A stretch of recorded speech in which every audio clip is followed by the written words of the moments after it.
Greetings. This is the one you've known as Jesus the Christ. This is part 1 of chapter 2 of my book Awakening Love. The reason for these teachings is that human beings have difficulty loving each other. That is obvious. But why? Why is it so difficult to love? It's not that you are unloving, or even that you need to learn to love, but that you have an ego that is unloving, vindictive, petty, judgmental, selfish, and unkind. Your ego is that way, not you. The negativity that causes all of humanity's suffering is programmed into humanity, and it's called the ego. I won't go into why this is so at this time, except to say that this programming provides the challenge that forces people to find another way to behave. That way is love. The ego gives you the experience of what being divorced from love is like, and as one song so wisely says, you don't know what you've got till it's gone. Your soul has chosen the challenge of having an ego for any number of reasons. It's best to assume that you've freely chosen to be a human being on earth, to grow in ways you need to grow, and in ways your soul has gladly taken on. To take the ego's perspective, which would be to feel victimized by your ego, is only to create more suffering. The ego plays both the persecutor and the victim. If there were not another way of seeing life and being in life than the ego's way, the situation would be, and is for some, a living hell. But that is not the case. There is a way out of the suffering caused by the ego, and that is love. Love is the way to everything you have ever wanted, but the ego doesn't see that. Loving makes the ego feel even more vulnerable than it already feels. It makes the ego feel weak and therefore unsafe.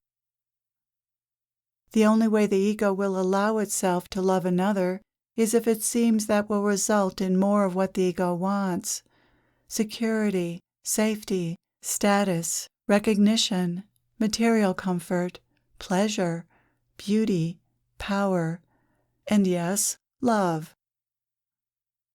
The ego does want love, but it wants love on its own terms.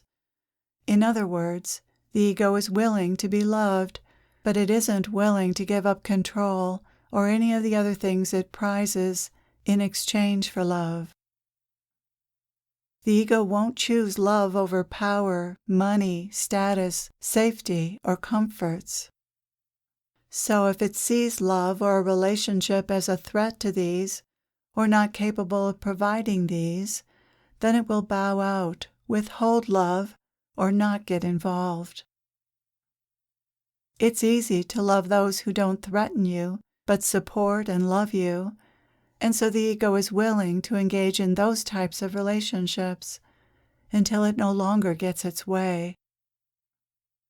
Fortunately, the true self, which chooses love over all else, exists within everyone unceasingly and is experienced alongside the ego. When you love someone and your ego is challenged, you experience both the love your true self has for that person and your ego's anger or upset and withdrawal of love. This is what makes love so confusing. You both love and don't love someone at the same time. This is because you are dual creatures, you could say. You are both human and divine. You are divine and you have an ego. You love and you judge and hate. This is the dilemma, the conflict you feel within yourself in relationships. It's good to be aware of this. When you're by yourself, you're likely to struggle with a disparaging voice in your head. But when you're with others, this voice is more likely to disparage others as a way of feeling better about yourself and gaining the upper hand. For the ego, relationships are an opportunity to assert its power and feel superior, which is the ego's solution to not feeling good about itself, feelings that the ego caused itself to feel. Such is the tangled web the ego weaves. It's no wonder that relationships are challenging when the ego sees them as a means for attaining two very contradictory goals: superiority and love. The ego wants love and it wants control, power, and superiority, and that's a tall order. To make matters worse, the ego resents needing love from anyone and is unwilling to give any more than it has to. It's a good thing that human beings aren't just their egos, or humanity would have never survived. Something else besides the ego is present in every interaction between two people, and that is the love of their divine nature. This love has sustained humanity throughout all the difficulties created by the ego and continues to draw people together in mutual cooperation. The egoic programming is not stronger than your true nature, but this programming is a real problem in relationships, including between nations. Relationships bring out the ego like nothing else because they make it feel threatened. The ego is the cause of every conflict and behind every war. There has never been a holy war, although sometimes people have had to fight to stop an unholy one. And so, at this stage in humanity's evolution, it has sometimes been necessary to fight against those who are determined to take power and freedom away from others. Sometimes the ego has to be stopped by those who see it for what it is. However, being convinced that you're on the side of what's right and righteous is not evidence that you are, since that is also what the ego assumes. People are easily fooled by their egos. Most human beings are not developed enough to tell when their ego is in charge, and many assume it isn't when it is, if they even understand that much.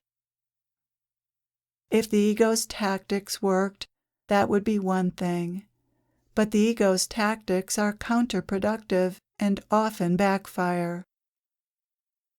Let me give you an example. Let's say you want your partner to be neater. The way your ego would handle this is to complain, criticize him or her, or seethe in anger and withhold affection. The problem with these tactics is that they either don't deliver the message clearly, or they do it in a way that makes your partner's ego determined to criticize you, judge you, or argue with you, and nothing changes. What happened to asking nicely? That would be the loving and rational thing to do, and much more effective. When you are rational and kind, your partner is much more likely to respond similarly and cooperate with you. In relationship, you get back what you put out. Criticism reaps criticism. Kindness reaps kindness. This is so obvious, and yet your first response to your partner doing something you don't like will usually be the ego's response.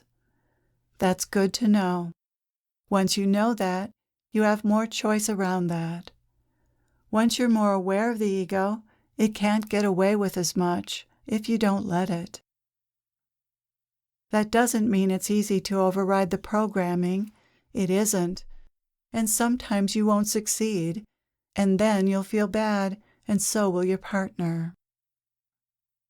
That's where apologies come in. Saying, "I'm sorry," goes a long way in relationships. Forgiving yourself and your partner are key acts of emotional hygiene and necessary to maintaining relationships. Without forgiveness, a relationship will die slowly, if not quickly, because the ego will have gained the upper hand. With the ego in control, there is no gentleness, only pain and criticism, and love can't survive for long in such an atmosphere. To maintain a relationship, you have to let go of the past, which the ego is unwilling to do. The ego hangs on to grievances because this is one of its ways of gaining the upper hand. "You did this to me," makes the ego feel righteous and superior. The ego loves to blame others and play the victim. Using such a strategy to gain power in relationship doesn't make much sense, but the ego isn't rational, which is why its strategies often backfire. The ego maintains power and presumably control in relationships by pointing out the partner's flaws and mistakes. To the ego, forgiving or letting go of someone's mistakes would be a missed opportunity to be right, righteous, and superior. The ego wants this feeling of righteousness and superiority more than it wants love, and since you can't have both, love loses out. This bears repeating. You don't get to feel right and superior and have love, because these are mutually exclusive states of consciousness. Which one do you prefer? You have a choice, although it may not seem that way, because indulging the ego is so tempting. The ego tempts you to go against love with the slightly good feeling of being right and superior, or being mean. The ego gets some pleasure from being mean or unkind, and this must be acknowledged. Are you willing to exchange love for this egoic pleasure?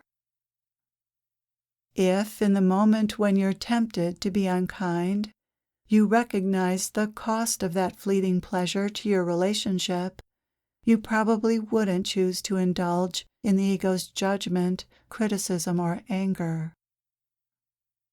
Losing love is never worth the price you pay, but that's something everyone has to learn for themselves. You're told to be kind to others, but how many realize how very important kindness is? The thing is, being unkind can feel strong. You feel like you're standing up for something, but what you're standing up for is your ego. Being unkind is a power grab.